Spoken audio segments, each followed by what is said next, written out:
Everybody hear that? Well, I'm another, obviously, die-hard Assange supporter from day dot, and wrote this song called Collateral Murder after becoming increasingly frustrated talking to educated, I thought, switched-on people who unfortunately don't research and just watch the mainstream news. And I think it was a pivotal moment for me a couple of years ago, 3 years ago now, when I was speaking to somebody, and when I said, oh, you know, isn't that shit what's happening to Julian Assange? You know, sorry, it was a few years ago when I had this conversation, because that was when he was dragged out of the Ecuadorian embassy, and I was talking to someone, and I think they said something like, oh, aren't they still after him for those rape charges? And I'm like, are you fucking kidding? Excuse the language. You know, I just thought, like, are you kidding? You know, without having any other knowledge of it, it was about the rape charges, which now have come to light, you know, obviously to be fabricated as part of the sort of character assassination on him, and the rest is history. But anyway, so I wrote this song, Collateral Murder, and I feel very honoured because John Shipton heard the song and he's now playing it wherever and, you know, whenever, and I feel very honoured for that, because it is a bit of a Dylan-esque 7-minute song. And because I just felt the story had to be told after speaking to so many people who weren't aware of the full story of how, well, you know, many reasons, but Collateral Murder was, as most people here would be aware, I'd say, was the pivotal moment when he released the horrific footage in Baghdad of an Apache chopper just literally gunning down civilians, and two Reuters journalists as well, and kids in a car with their dad. And that's when the US literally went, okay, we've got to get this guy and make him the example of what happens when you dare to cross the powers that be. And so anyway, it's called Collateral Murder. Be quiet.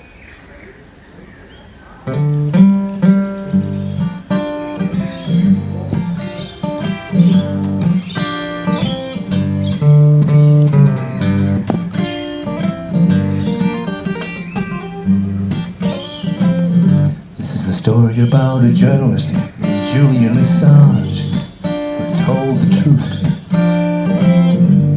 because he found the evidence. Oh, yeah, he had the proof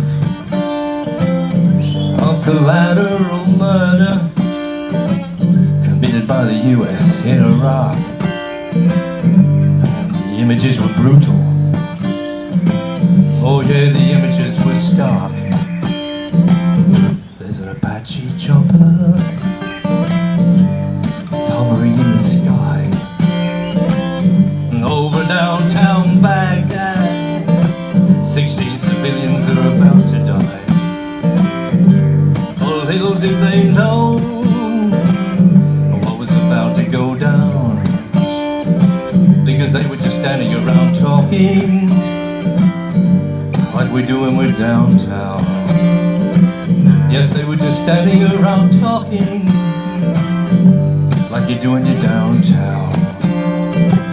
And then the guns started firing, taking them out one by one. You can hear the soldiers laughing and joking as they watched them run.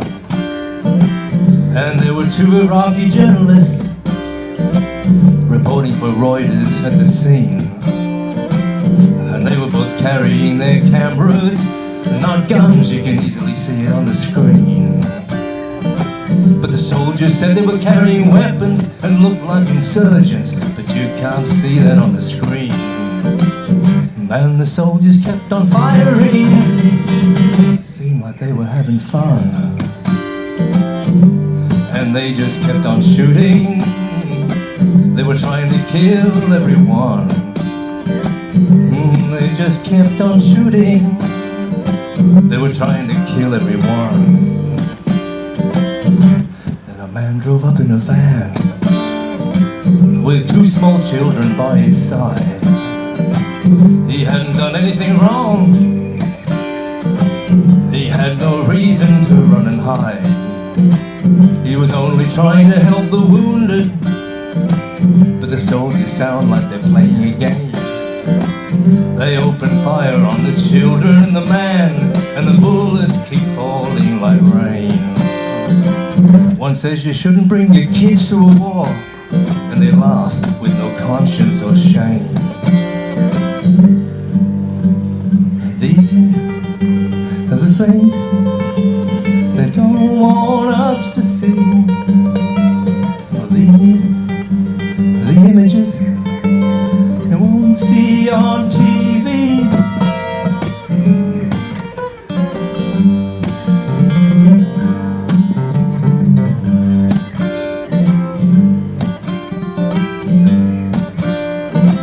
So if you don't keep quiet, or if you dare to speak, then you'll end up like that good man named Julian Assange from WikiLeaks, thrown into prison, falsely charged with espionage, while the real war criminals, oh well, they're still at large. The real war criminals, well, they're still at large, because those criminals started a war those civilians didn't ask for. Because those criminals started a war for the oil and the spoils those civilians didn't ask for. Because those criminals started a war for the oil and the spoils that they should be tried for. And so if you value your freedom of speech, then you better be like that good man named Julian Assange from WikiLeaks, and stand up for justice and your human rights by exposing the lies and the greed and the crimes that they want hidden from our sight. By exposing the lies and the greed and the crimes they want hidden from our sight. These are the things don't want us to see. These are the images you won't see on TV.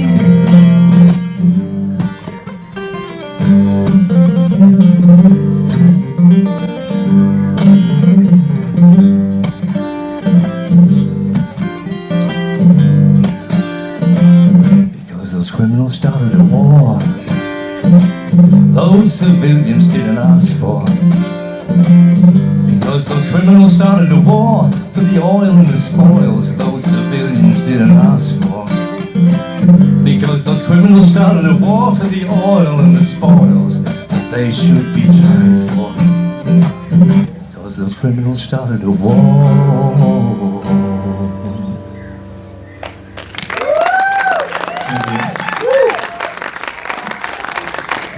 So much.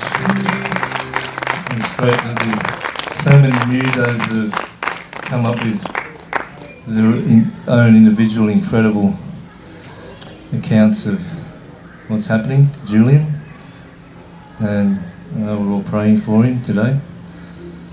And I think it's appropriate after what Eddie said before.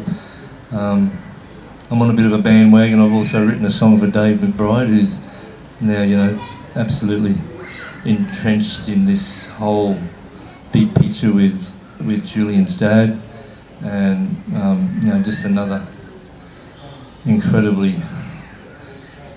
hunted whistleblower who's going to be sentenced, I believe, in 3 weeks in Canberra for telling the truth. And I actually spoke with Dave the other day, and he was. I felt honoured that he felt honoured that I was going to record this song for him, because, as a muso, that's what we do. Just that's all I can do is write a song, and hopefully, it'll reach people somewhere, sometime. And this is actually called David McBride Blew the Whistle. And And at the end of it, we've all got to whistle. It's one of those sort of, audience participation ones. So.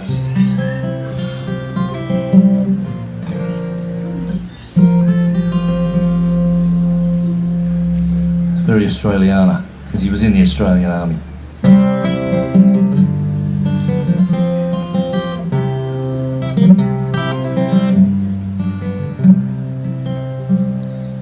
David McBride was filled with pride when he joined the Australian Army.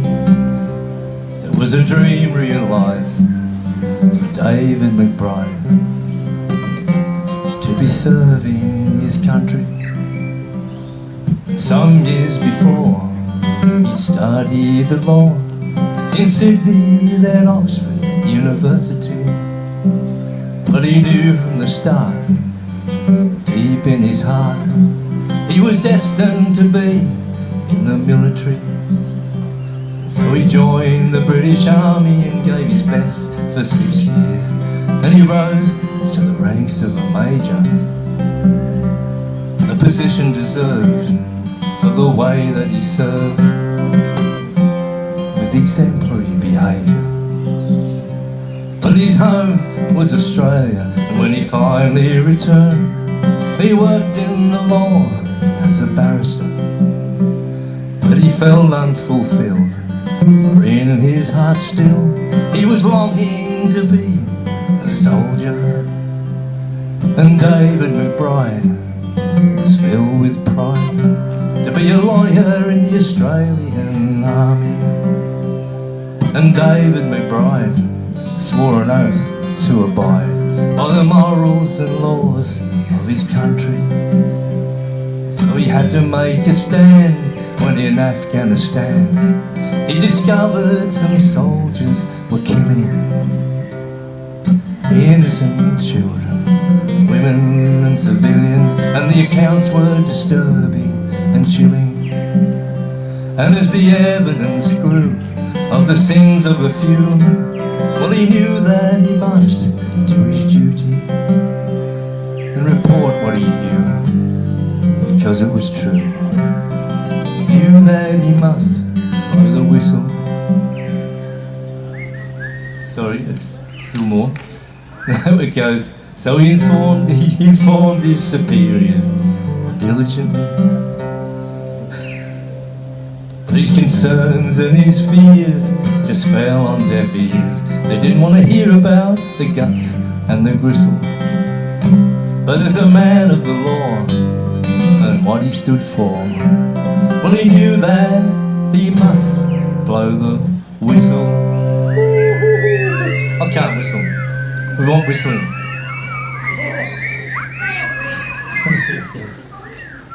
Now his government's so vile, have put him on trial for revealing hard truths to his nation. But the truth cannot die in the face of a lie, and the truth will be his vindication. And David McBride had the truth on his side the day that he blew the whistle.